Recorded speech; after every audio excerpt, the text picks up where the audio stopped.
How does policymaking shape our everyday urban lives? Your UPass gives you mobility across the region. Perhaps you've seen homelessness increase in your neighborhood recently.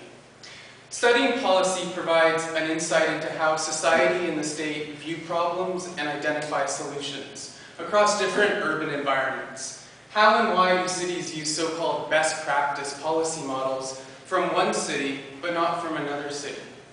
These questions of urban policymaking are political questions, and they shape our urban regions, but they also establish relationships and connections between places and people near and far. After years of political struggle, North America's first and only supervised drug injection site opened in Vancouver's downtown east side in 2003.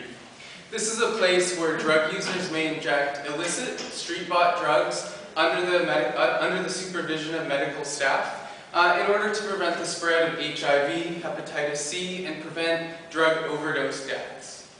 Drawing on the harm reduction drug policy model from European cities, Vancouver's supervised injection site became a key part of Vancouver's own harm reduction drug policy strategy, in which public health interventions were seen to be a better approach to dealing with illicit drug use than the criminalization of drug use and drug users.